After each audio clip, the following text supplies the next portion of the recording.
up, rise and shine. It's a brand new day with Mo and News. It's time to have your say.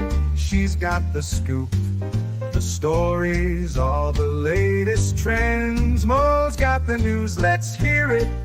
My dear friends, from politics to showbiz, no story's too small. Mo covers it all. She's got the inside call, her voice so smooth, like honey in the summer sun. With Mo on the mic, you know the news is always fun.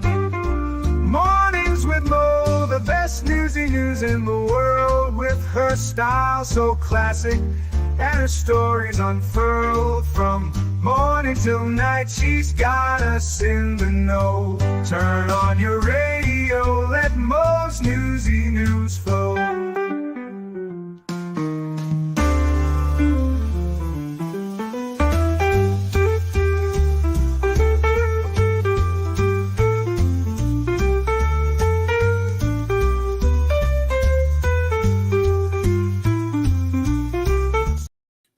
Hello, everyone. Good morning. It is Monday the 9th, and not only is it Mr. Mo's birthday, so I've got to do something. I think I'm going to make him a cake. I'm just not sure which one. And, it's Monday, so we've got all the newsy news for you guys. Thank you, Wolfram, for always doing your mod things. Christine, I hope you are having a wonderful day. John Gary, good morning. Nanny Goat and Slinky, good morning to you guys. Yes, it is getting chilly outside, and I have decided I used to love fall, but now I'm like, oh, my body needs 6 to 8 weeks to adjust to it not being hot. Good morning, Nick. I hope you're doing great. So our first story, uh, no, because then he would try to escape out of our house, and I need him to take out the trash and finish the stairs. So he can't. No, I'm vacillating between he really likes peach cobbler, but he also his favorite cake is a pineapple upside down cake. So I'm trying to figure out which he would rather have, which I think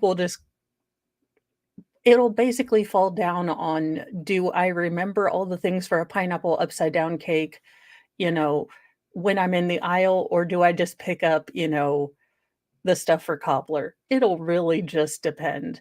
But our first story is that Beetlejuice has jolted the box office with $110 million on an opening weekend.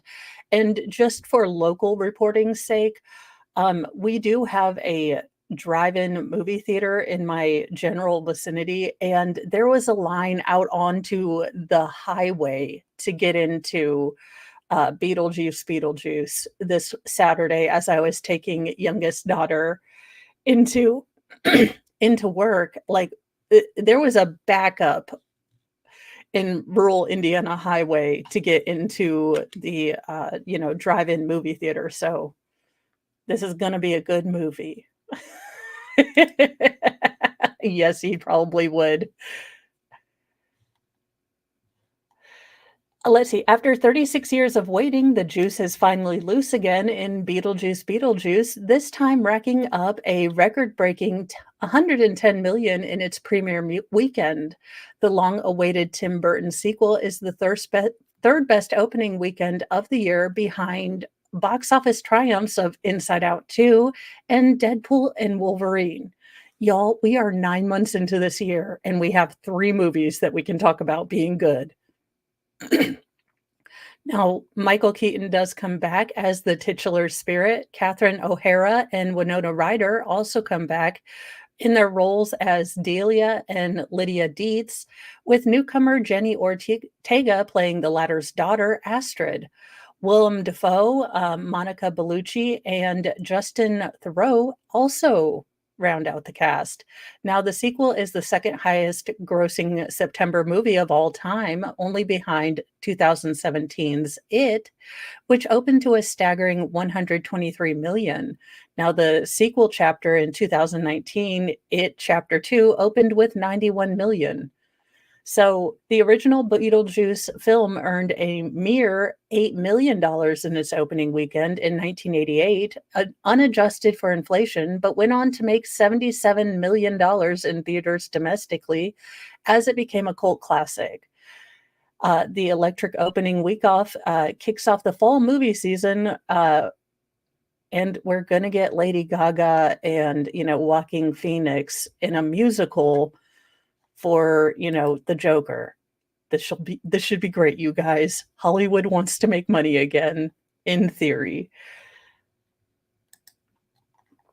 Well, I would be remiss as a YouTuber to not talk about our favorite lol cow, who apparently has been doing a lot of self-work.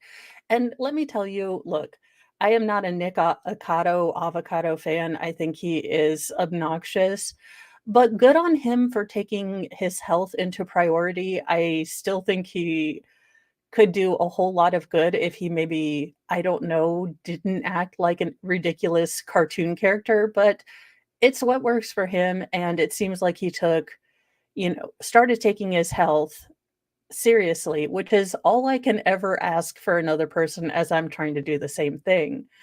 Nick Avocado has pulled off a years long prank. The popular mukbang YouTuber, known for eating enormous amounts of food on camera, fooled the internet by completing a secret weight loss journey while uploading old videos to mask his progress.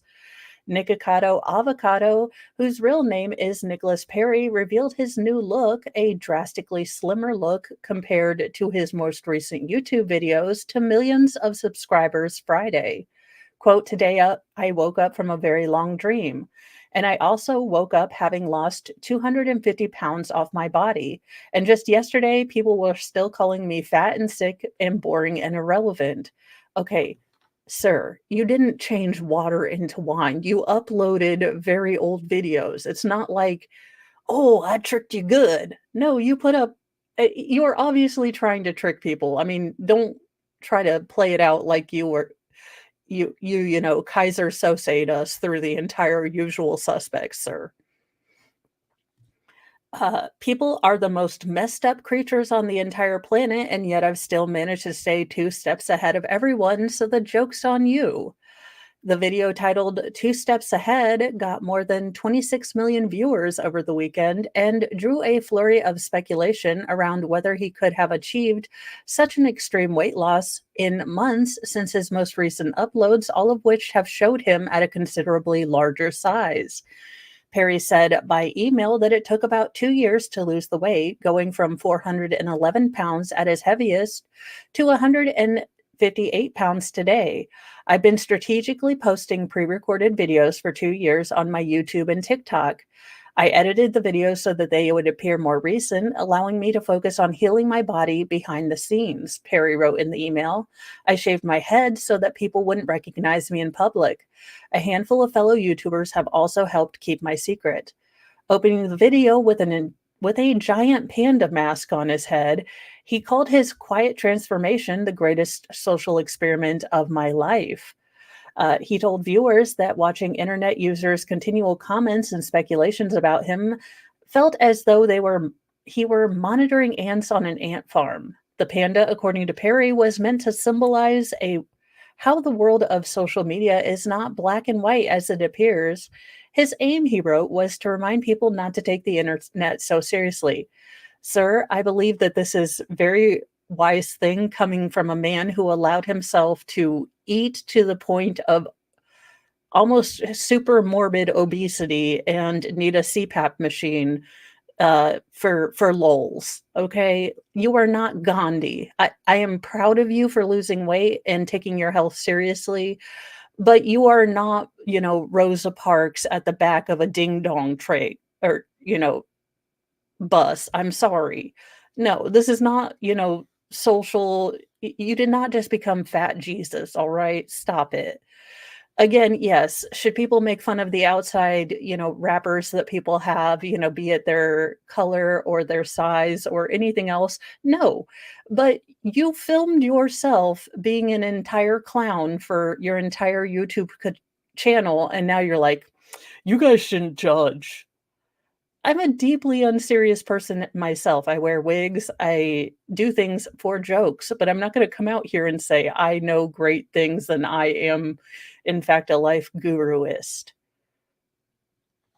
Yeah, his moral horse is more of a moral mini horse. So I'm like I said, very big props on him as a person who has struggled with her weight and maintaining health and everything for years. I can understand how awesome it is what you have achieved. But don't act like you have crowned yourself, lord of high morals, okay? Just cannot deal with people who are like, "Well, everyone on internet is mean." In sad news, an Oregon newlywed nurse was allegedly unalived by her neighbor, and she planned to move out. So she was getting away from neighbor from hell, and it just not fast enough. A nurse allegedly murdered by her Oregon neighbor just 2 weeks after getting married had plans to move out to be with her long distance husband in Washington state, her family shared. Police recovered the remains of Melissa Jubain, 32, on Friday evening after a 3-day search that ended in the arrest of her 27-year-old neighbor, Bryce Jonathan Sherbert, who was charged with second-degree murder. The newlywed was reported missing on Wednesday after failing to show up to her morning shift at St. Vincent Hospital in Southwest Portland. Her coworkers requested a wellness check on her, but police didn't find any signs of her at her apartment. Jubain married her husband, Brian Latero of Hawaii on the island of Honolulu on August 24th and had just returned to Oregon before she vanished. The newlyweds first met in Hawaii and dated for over a decade, flying back and forth to see each other. Latero last heard from his new wife the morning she went missing, according to KHON. She would stay in her Oregon apartment because of its close proximity to her workplace, while her husband would stay in Washington state with Melissa's family.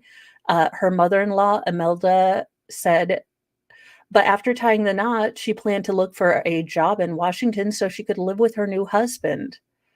And I mean, I you know, nothing is worth this, not anything.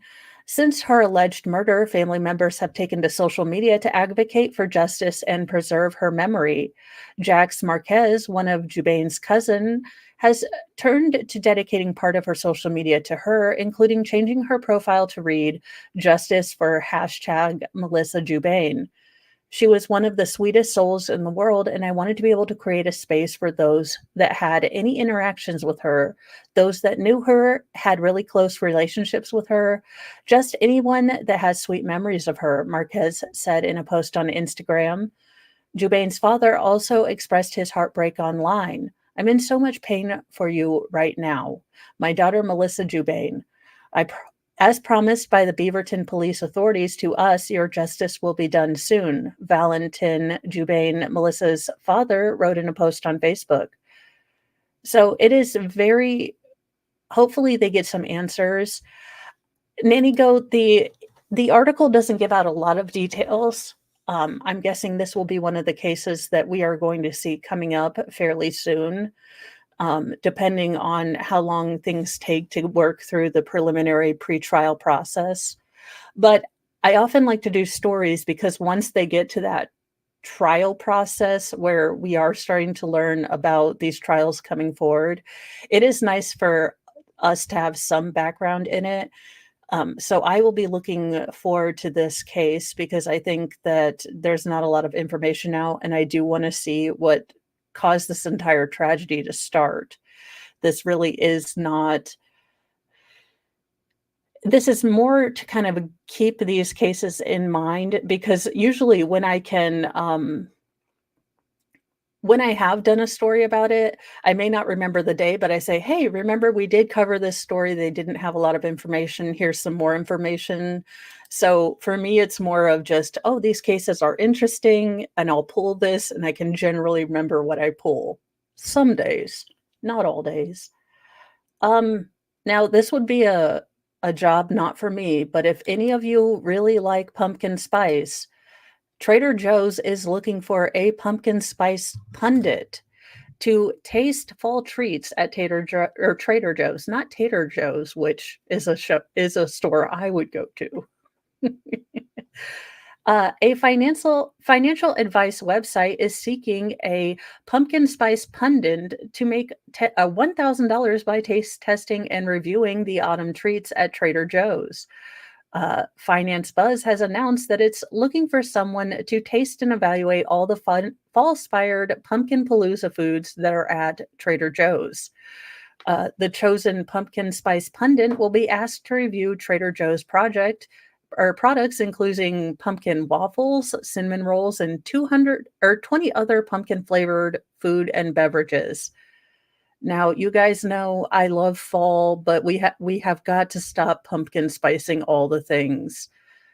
All the things. Look, it's an unpopular opinion, but we have pumpkin spiced too damn much. We are going to bring about the rapture with all this pumpkin spice stuff. We really are. Now, the select candidate for the side hustle will receive $500 in Trader Joe gift cards to pay for the tree, as well as a $1,000 payment just for their, opinions. My opinion is stop pumpkin spicing all the things. I'm okay with lattes. I'm okay with a pumpkin waffle candle, but could I just have something that isn't pumpkin? Look, I only have one pumpkin pie blizzard to celebrate fall season, and it's a mini size, and that's about all I can do with this stuff, okay, you guys? Stop pumpkin spicing all the things. It's making fall terrifying. Well, she is a redhead, so she did try to warn people, but, quote, "I should have left earlier," end quote. Understated quote of the year. Woman chops up her lover with a chainsaw before loading remains into a Toyota Corolla to flee the country with a child, um, and bloodied baby formula box. Again, she did have red hair, so people, she did try to warn you. Why do you think I keep red in my hair? I do try to warn the public. An Alabama woman allegedly shot her lover to death before using a chainsaw to, well, try to dispose and, well, uncomplicate his remains in 10 to 15 trash bags. Cops say that 26-year-old uh, Joselinda Elizabeth Lopez loaded up the trash bags containing Benito Morales Guzmiz's box into the back of her Toyota Corolla. Well, that stuff is not gonna get detailed out again. And, oh, yeah, apple crisp. I told Mr. Mo I wanted to make a fire today in our wood-burning fireplace, and he's like, "It's gonna get to 80 degrees." And I was like, "I have never before said this in my entire female life, but I am cold, okay? So I would like a fire now." It's so funny because Mr. Mo, I have always been a hot-blooded I always tend to run hot, so he has never had to deal with sort of the constant complaints of cold until I got, hurt, and now I can't really regulate my body temperature. So, it is so funny because God love him, Mr. Mo's a good man because I can go from 10 minutes to be like, "I am freezing in here," and he'll get me a bunch of blankets, and then I'm like, "I'm having a hot flash." And he's like, "Why are you standing in front of, the fan?" And I'm like, "I don't know, my body doesn't know what temperature it wants to be, and it won't tell me." And he's like, "I don't understand why we're crying." I was like, "You try having a body with a broken thermostat." And he just brings me, a diet pop and says, "Okay, well, I'll just sit next to you, hot or cold. I'll just put the blankets over here." So, yes, I do understand that you men have to deal with our thermostats permanently being broken, so I do appreciate it. Now, she also had put the car, she also put in the car her electric chainsaw, that she bought from Lowe's, one of which still had bits of Bonito on it, as well as cleaning supplies, a diaper bag, and a box of baby formula that still had blood on it. I don't think we need much of a probable cause affidavit, but all of this was listed in the probable cause affidavit. Now, she planned to flee the country with her child and travel to Mexico or Guatemala, where she has family. Lopez reportedly had her passport and her child's birth certificate in hand, but her plan was foiled when Guzman's boss reported the 41-year-old missing to Geneva County Sheriff's Office on the 27th. The deputies did a welfare check on the Guzman home in Fayette area when they came across a strong odor of decomposition, believed to be emanating from the Corolla. So this woman, ma'am, you cannot leave bits and pieces of people in your car in the Georgia heat. Are you? She just did not want to get away. Greedy bloke, that is too easy and too complicated. I cannot be made to or asked to wear so many layers. Why come up with a simple thought now when I could have had it later?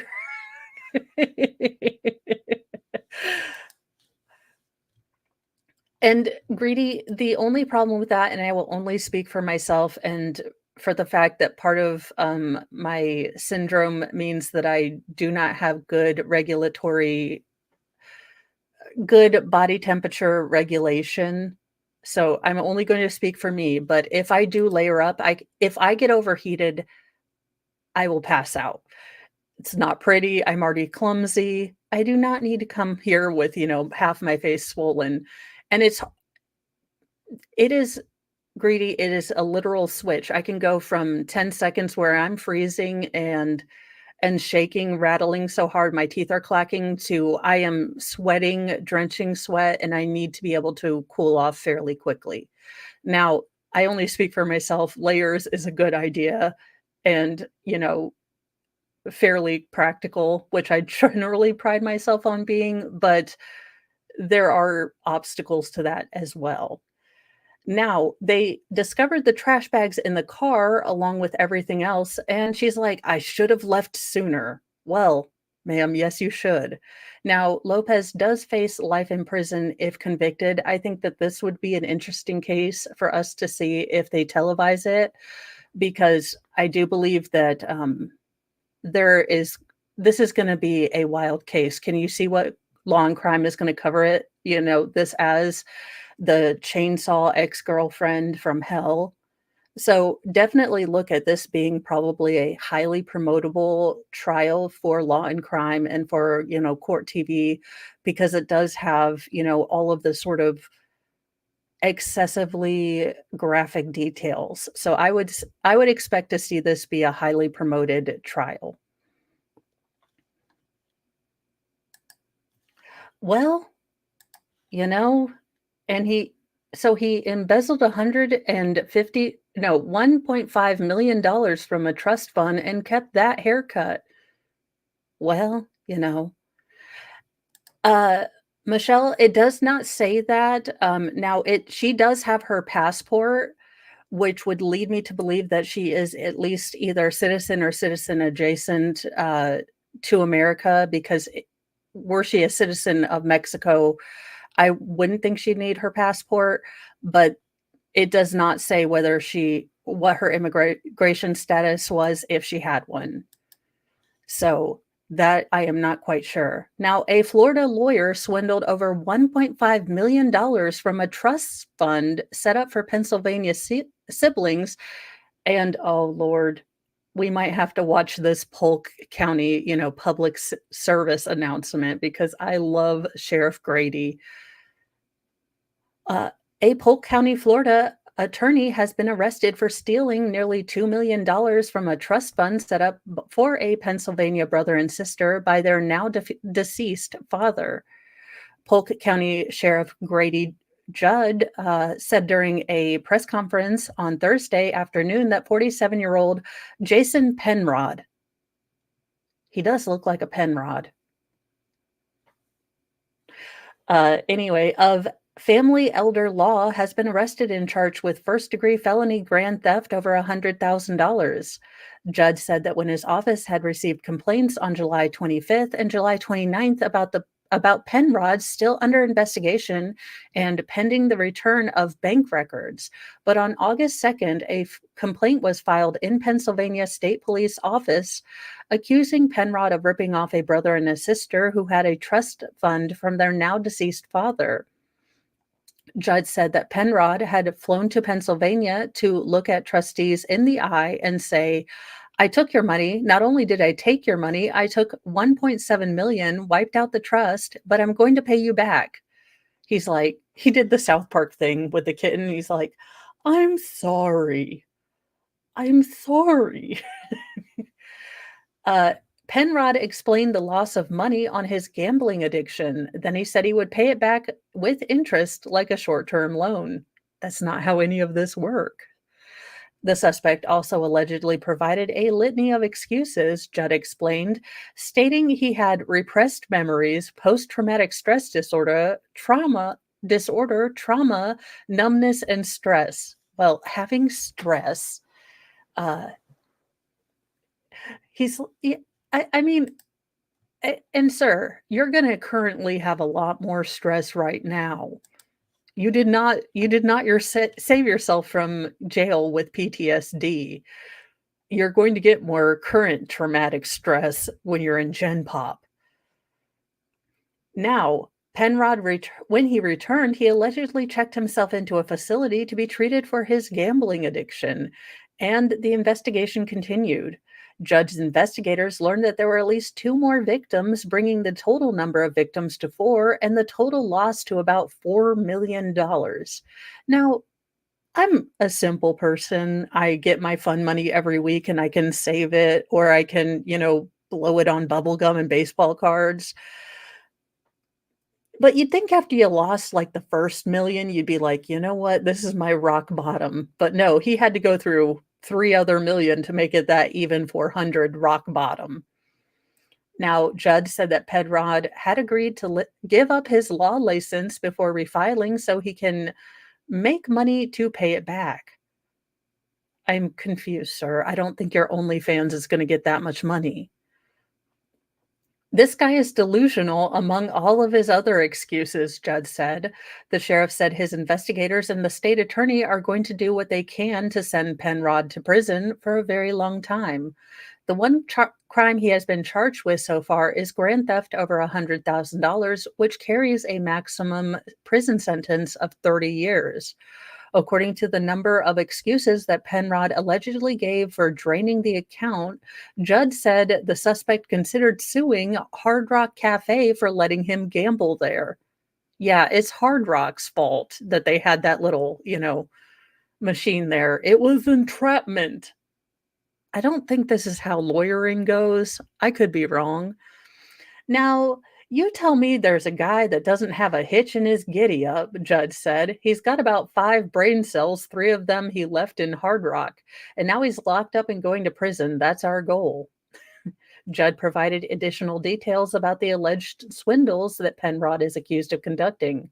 One of the victims is a 93-year-old woman whose husband and 2 sons passed away. One of the sons left his mother a trust to help take care of her. That money is now at the Hard Rock Cafe or the Hard Rock Casino, according to Judd. Jason stole the money, and by his own confession, he was spending the money at the Hard Rock, the sheriff said. Now he's trying to hide behind mental illness. He's not mentally ill. He's a thief, an absolute thief. Judd said that the investigation is still underway, and it is unknown how many other cases and or victims there may be. And welcome, Shizzy's Raiders. Could be. He said that there also may be people who lost money and didn't even know they lost the money because they get paid out only once or twice a year. Still, Judd alleges that Penrod stole millions of dollars. The worst kind of criminal is one that hides behind a coat and a tie and steals money with a law license or a professional license of any kind, Judd said. So at the end of the day, Jason, you're not going to have a royal flush. You're going to have a jailhouse flush, and that's a guarantee from us. Judge, okay, you know what? Judd Grady is a freaking national treasure, and we must protect this man at all costs. Dang on cap locks. And Squid, I'm glad you are home and safe. I need to get rid of this Stolo. Now, criminals are never smart, but maybe Googling how to beat murder after you've unalived your ex-girlfriend and her 7-year-old is not the time to Google how to get away with crime. Pretty much. So this human piece of garbage trash water, allegedly not adjudicated yet, decided he was going to unalive 2 people, but then, wanted to make sure he got a get out of jail free card, Googling it afterwards.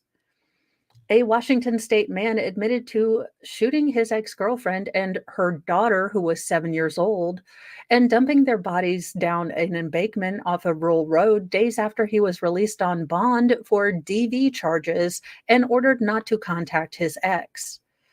Now, Kirkland Warren, 28, pled guilty on Thursday in the deaths of his former girlfriends, Michelle Melendez, 27, and her daughter, Lila Stewart, online court records show.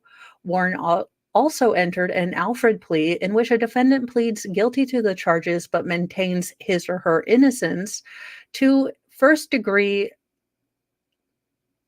grossness, predation on a child, and SA of the 7-year-old girl.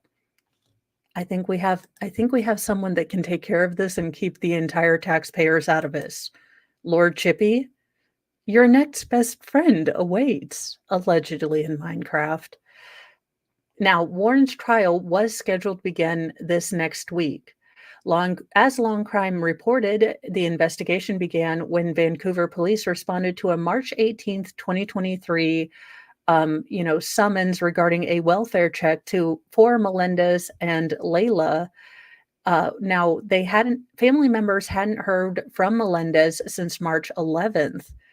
And a friend told them that she and her daughter had not been home for a few days. Their dog was inside the apartment barking. Inside the apartment, the police found the dog, but not the mother or daughter. Investigators learned that Melendez, Layla, and Warren had stayed at the house of an acquaintance on March 11th. Layla had remained with Melendez, and Warren went out. When Warren returned at about 8 a.m., the acquaintance saw Melendez in the passenger seat of his vehicle, passed out. Now, Warren went inside the residence, got her daughter, put her in the vehicle, and drove off. On March 19th, Melendez's mother found her daughter's vehicle, a 2000 Chrysler 200. Police seized it and took Warren into custody on charges of tampering with a witness, violation in DV orders that barred him from contacting Melendez, assault, drive-by pew-pewing, and an unlawful possession of a firearm. A search of the Dodge Charger that Melendez and Layla were last seen in revealed blood evidence in both the front and back seat of the vehicle, plus .22 caliber shell casings, children's clothing, and many other things that would lead police to believe that this is the scene of the crime. Now, days later, on March 22nd, a passerby reported what appeared to be 2 life-size mannequins. And for those of us who watch true crime, it is never a mannequin, ever. Off a roadway down an embankment in thick brush in Washougal, a small city bordering Oregon. Deputies responded and discovered the victims. They had both been shot in the head. Now, the Colombian, reporting on court documents released in October, said that Layla had been found nude from the waist down. Forget Lord Chippy. Lord Chippy's gonna get a stomach ache from this. We are sending him directly into the sun because we don't want Lord Chippy to get disgusted. And that DNA swabs taken from her and obviously proved that she had just the most terrible things happened to her before she passed away. Now, text messages show that Warren texted a woman on March 13th and 15th asking about places that he could bury a force multiplier and questioning her about secluded areas. On March 18th, Warren was reportedly texting a friend about needing to get rid of Melendez's car, saying, "Hey, I need to get rid of this stolen car I've been driving around." Oh, and let's see. Then he Googled, because he's smart like Letitia Stalk, how to get blood out of a car seat, how to beat murder, uh, unaliving the only witnesses. At the time of the killings, Warren was free on bond on first-degree murder charge in connection with the death of a man in Arkansas in 2017. He had also been shot in the head with his body found in a ditch. That's what we like to call an MO and a signature, sir. Now, in December 2022, Warren was arrested in Washington state for the assault of Melendez and the firing a gun in her apartment, charges for which he posted bail but had been barred from contacting her. He was released from custody 4 days before Melendez and her daughter went missing. Warren faces a mandatory sentence of life in prison without the possibility of parole in the murders of Melendez and Layla, when he is set to be sentenced on October the 8th.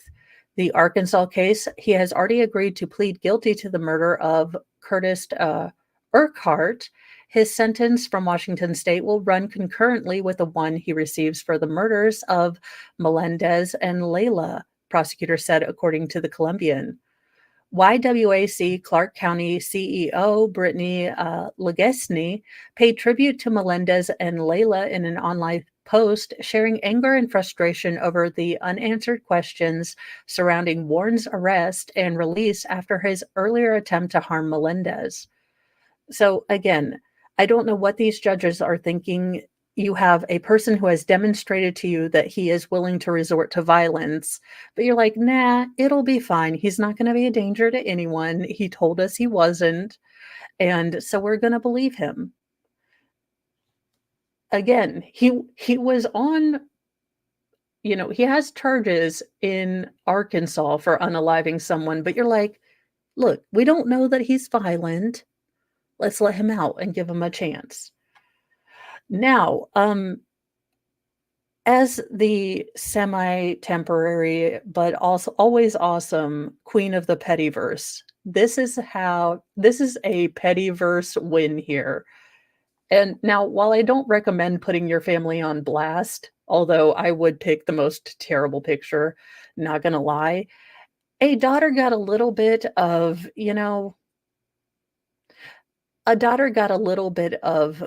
pushback for this obituary that she wrote about her mom. But for those of us who've had mothers that maybe have burnt bridges, you know, it's like she's writing her live. A daughter's 4-sentence obituary for a mother who, quote unquote, burnt bridges goes viral. She says it's no joke. It was done in 4 sentences because I refused to spend another dollar on that woman, Christina Novak exclusively tells People. And here is Florence Flo Harrelson's death announcement.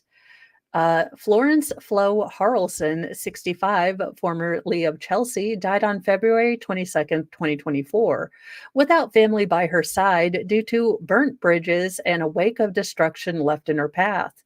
Florence did not want an obituary or anyone, including family, to know she had died. That's because even in death, she wanted those she terrorized to still be living in fear, looking over their shoulders. So this isn't so much of an obituary, but more of a public service announcement. That is epic levels of petty, and I can only imagine that her mother is spinning somewhere, not being able to have the last word.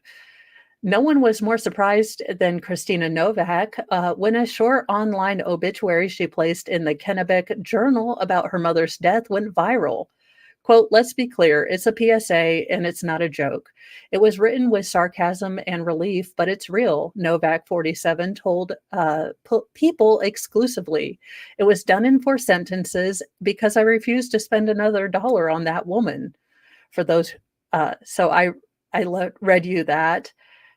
I read you the obit. At first read, some people online thought it was a joke, a sly goodbye to someone who could take a jest. And that theory would have been supported by the personality filled obituary for Harrelson's mother and her brother Bill, who gained a level of fame on the TV series Maine Cabin Masters before his death last year. Harrelson's mother, who had 5 sons and twin daughters, died in 2015 when she was 80. She was remembered as a good cook who was known for her ability to make delicious blueberry muffins without measuring any ingredients. So this family is really good at doing obituaries, but this is the one family member that's like Lord Voldemort. And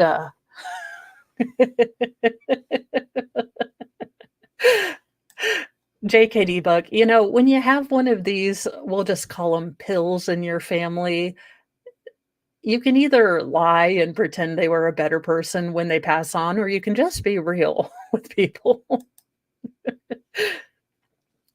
And then, meanwhile, a 2023 obituary for Harrelson's older brother, William, 73, began with the line, the world may not be as funny of a place for a little bit as we had to say goodbye to William Forrest Davenport on April 5th. Novak said that the obituary for her uncle, who lived, quote, about 5 miles from me, was very nice. She also alleges after her uncle's death, her mom raided his house on at least 2 occasions. According to Novak, her mother, a former state police corrections officer for the state of Maine, died months before anyone in the family noticed. Novak hadn't spoken to her mom in a decade and says she only discovered what happened after a discussion with a friend about how things were too quiet lately. She Googled her mother's name and a death notice from a crematoria popped up. I messaged my aunt, her identical twin sister, and I'm like, hey, did mom die? And she's like, I don't know. Novak said, after some digging, I discovered it was her. Growing up, Novak said that her mother, quote, took sport in ruining every birthday and Christmas, also playing cruel pranks on her when she was just little, like allegedly taking her to a top of a bridge and having her and her partner grab Novak's legs and arms and act like they were going to throw her into the water below. No, that's not a prank. That's torture. That's mental terrorism. What the hell? Yeah, people people have a really hard time remembering people as they were when they pass away, and I get that, and I try not to, but I try not to get too upset for people that definitely want to rewrite the narrative of however their person looked in real life. That's the way people cope, but yeah, people that is not a prank. I still can't drive over a bridge without getting an anxiety attack, said Novak. So she had no problem jotting down her true feelings, only restricted by the reported $1.25 per word price tag. In fact, she said it felt cathartic to write it out, like "hold my beer." Before she turned in her 4 sentences, Novak said she ran it past her aunt to get her approval. She didn't hear back for more than 24 hours, and when she did, she said her aunt only took her to task for saying destruction because I guess the D word in hers had been distraction. So she's just like, you have a couple of, spelling errors, but on the whole, 100% no lies detected. However, it was only supposed to be something seen by her relatively small Maine community and her relatives, whom she describes as very private people. Instead, her words suddenly became a widespread topic of discussion by people who didn't really know what they were looking at. Some people were like, why even say anything? She's dead, Novak says. But she points out sometimes it's only when a person is no longer alive that someone has the power to say something. Besides, she says, I think my Uncle Bill would have gotten a chuckle out of it. You know? I'm just saying. Don't be a butthole. You don't write your own obituary.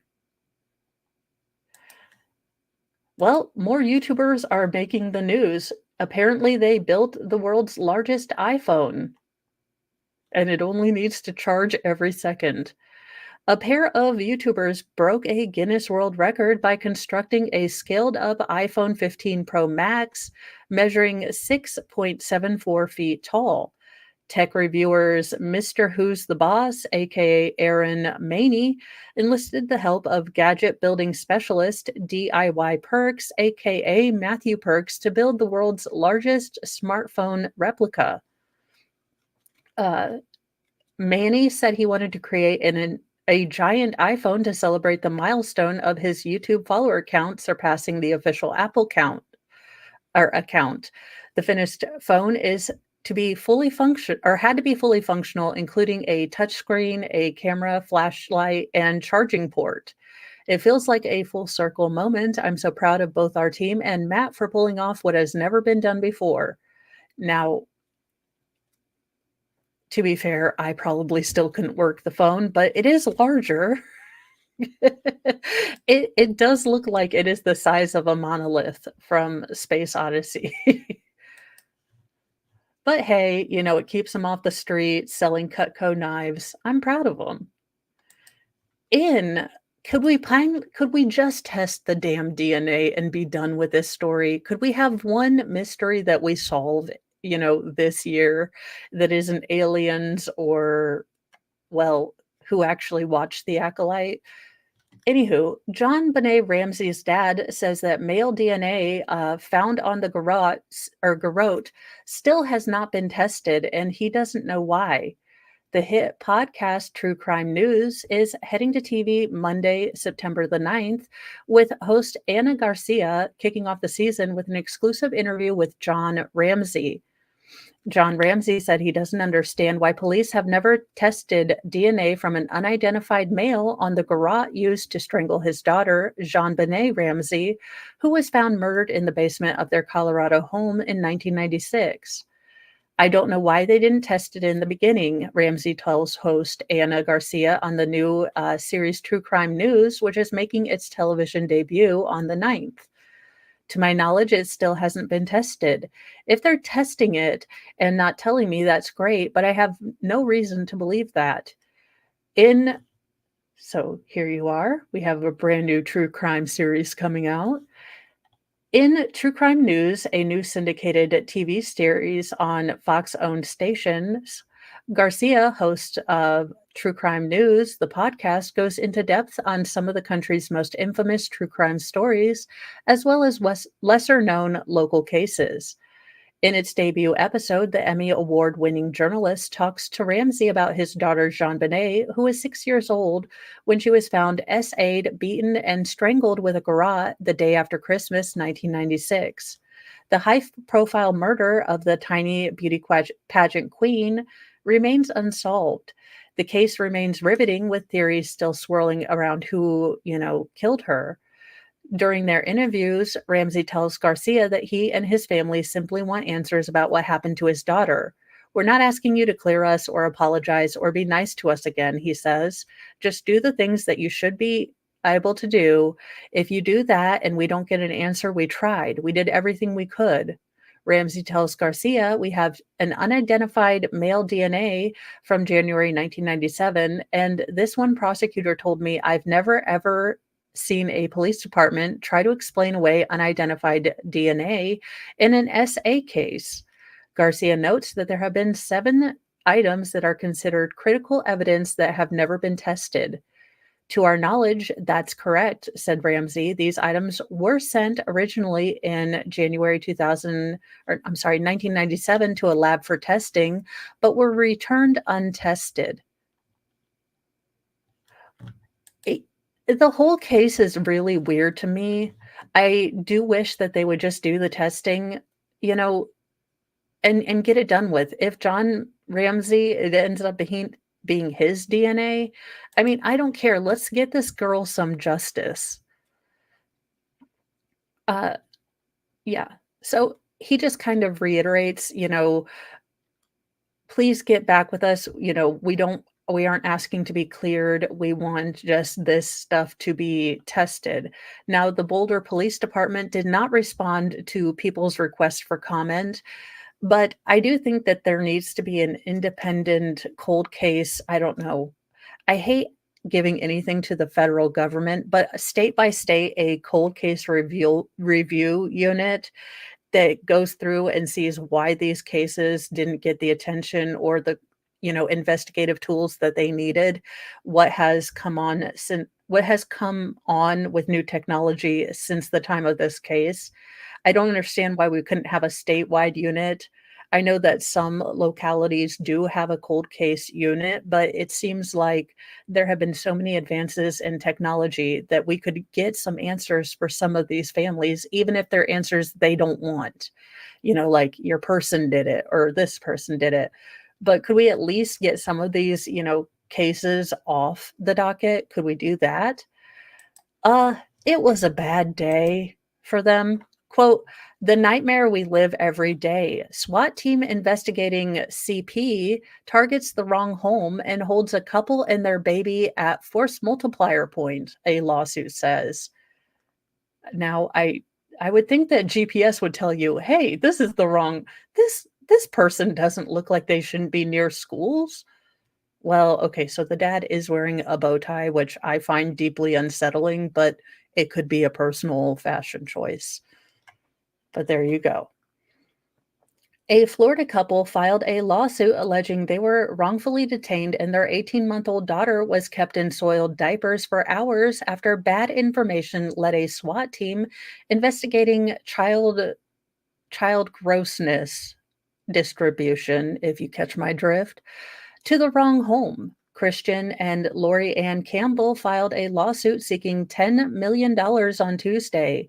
It names Orlando Police Department, its chief, a detective, a sergeant, the city of Orlando, Orange County Sheriff, the state's Department of Children and Families, and 6 employees.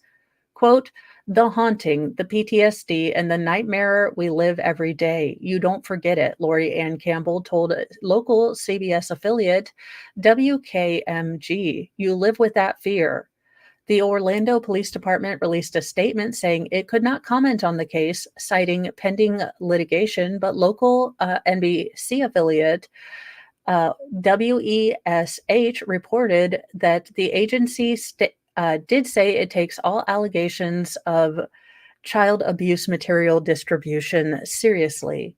Investigators assigned it to the Internet Crimes Against Children Unit and acted within full force of the law to ensure the safety of vulnerable and exploited children, the statement said. While OPD is unable to comment on this case due to pending litigation, it is important to note that cases of this nature do not always lead to criminal charges. Search warrants, which are reviewed by an independent judge for probable cause, are an important tool used by investigators to determine whether or not the evidence incriminates or exonerates the accused. The ordeal happened on August the 6th, 2020, when SWAT teams with rifles and other force multipliers executed a warrant on the Campbells' home in a gross, extreme, negligent, and excessive use of force, the lawsuit said. Officers allegedly pointed said force multipliers to the heads of both Christian Campbell and his young daughter, who had just woken up from a morning still in her overnight diaper and was being lifted from her crib by her father. The child remained in her soiled diaper for hours during the investigation at the home. Cops entered the home and disconnected the internet, cutting internal cameras, but leaving the hardwired exterior cameras intact, which captured the raid outside the house. Officers stopped Lori Campbell in her car a few blocks away while she was taking her dog to an emergency veterinarian visit. Officers claimed she ran a stop sign and forced her out of the vehicle at force multiplier point, took her phone and demanded she unlocked it, placed her in the back of an unmarked police vehicle, then seized her vehicle, court documents said. The couple claimed that in the lawsuit that later their dog passed away because it did not receive the emergency treatment it needed that day.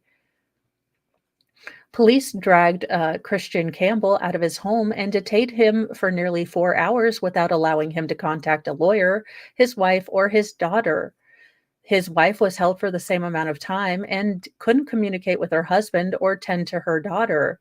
Their daughter was given popcorn but no water and kept in her soiled diaper during the search. The lawsuit alleges that officers intercepted neighbors, informing them that the plaintiffs were uh, chomos and, PDF files, and went door to door defaming plaintiffs by telling their neighbors that the plaintiffs were involved in child grossness and were sex criminals. Additionally, plaintiffs were left detained and bound in the front yard of their home for all their neighbors and passersby to see. They alleged they were stripped of custody of their child for 5 months and forced to intrusive constant and unsubstantiated visits from a Department of Child Services for a year following the police raid. Christian Campbell told WESH that investigators claimed their internet connection was used in conjunction with a chat that they were investigating. Just to be accused of even remotely being connected to something like this is an obscenity, he told the outlet. In November 2021, one of the couple's former lawyers learned that police arrested someone in the crime that they alleged to have committed in Indiana. Now, ultimately, the case against them was dropped and the couple was never charged. They said the shock, stress, and emotional distress of the incident made them fearful of law enforcement, and the ordeal prompted them to sell their home. They moved out of Orlando due to fear of retaliation from the defendants. So, yeah. Could you have the right address? I mean, no, just absolutely no. And the fact that they found the person that they were looking for in Indiana, just ridiculous. In more current and important news, authorities vow relentless search as manhunt for interstate shooter enters its third day in Kentucky. Now, I have heard that they are shutting down schools and things around this to continue to have this search going on, and I hope they find the person suspected of doing this. They are suing the police. I don't know how far their case has gone, but there is a lawsuit in place. As a grueling manhunt stretched into its third day Monday for a suspect in interstate shooting that struck 12 vehicles and wounded 5 people, authorities vowed to keep up a relentless search as the stress level remained high for the rural area, and some schools even canceled classes. Authorities have been searching a rugged, hilly area of southeastern Kentucky since Saturday morning, when a gunman began shooting at drivers on Interstate 75 near London, a small city of about 8,000 people located 75 miles southwest of Lexington.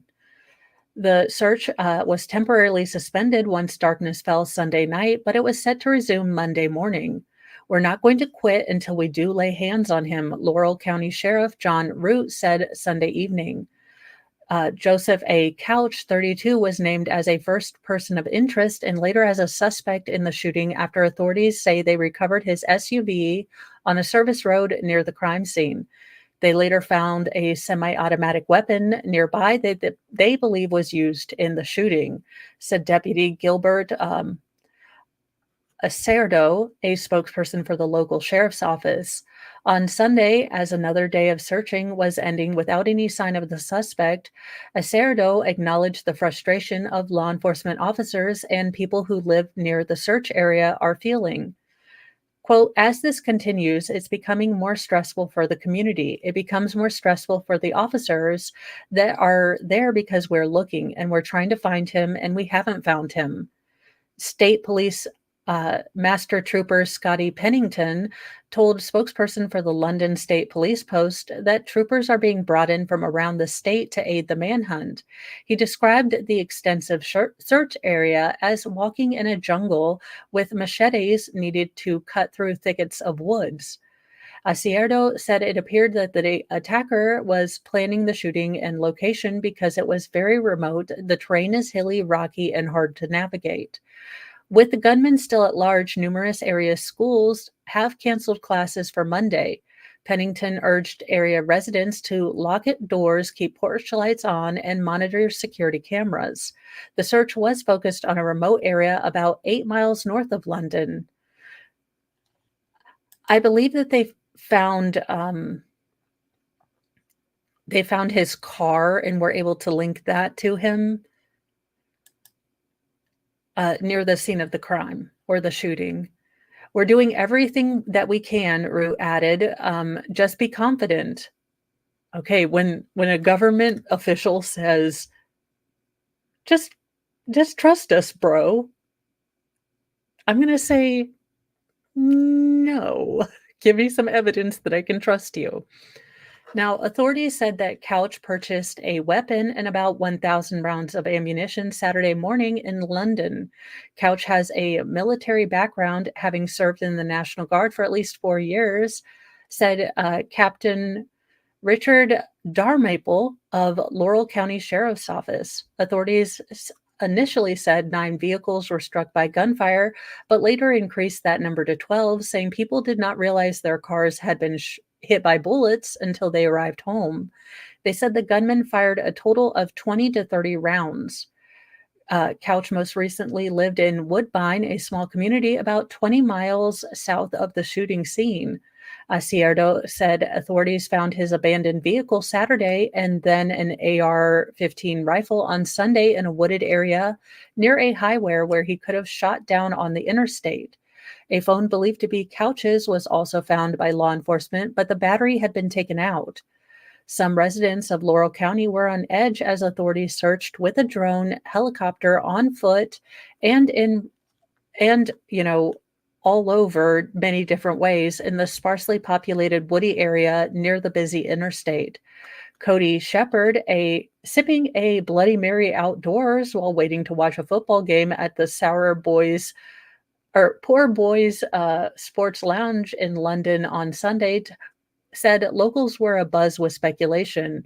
A resident of London, he was at a party Saturday at a friend's house about 10 miles south of where the shooting occurred. We were listening to police scanners all night. Okay, y'all, this is how you know you have found yourself in Hillbilly Haven. Everyone has a police scanner and they are just listening for what local shenanigans are happening. On Sunday, several local churches canceled their services, but Rodney Goodlett, a pastor of Faith Assembly of God in London, was helping direct traffic as parishioners gathered for morning service. He expected that the search would hold down attendance.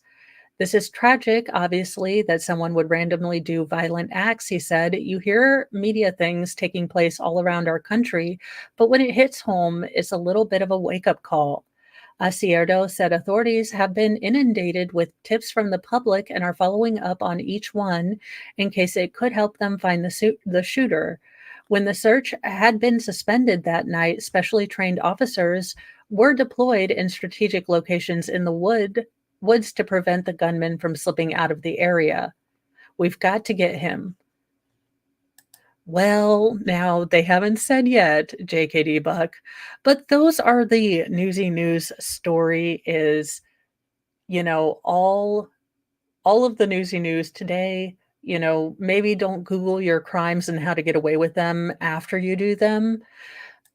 And, let's get this guy and get these kids back to school. Well, Jorah, of course, journalists, the media is fair and balanced. We have nothing to worry about. Or Jariah, sorry. It's a Monday. I'd like to say that I'm generally firing on all 3 cylinders, but like every, Dodge Neon ever, I have my good days and my bad. Anywho, you guys do not forget that we have Court and Cross Stitch coming up at 10 o'clock. We will be continuing with Michigan versus Michael Jackson Blanos and getting that trial wrapped up. And then I am looking for new trials that you guys would like to watch. So if you see one or an old one that you'd like us to go over for Court and Cross Stitch, always send those to me. On Twitter, I am open for suggestions, and then tomorrow will be Sarah Boone and Reddit. No, no, I do generally when I can remember to, English correctly, but Mondays are a hit or miss. So, if you've got a project, a crafty thing that you have been putting off or you never opened, come enjoy trial with us and then, get your craft on. I will see you guys there. Have a lovely day and, be kind to yourself, be kind to others, and I will see you guys later. Bye, you guys.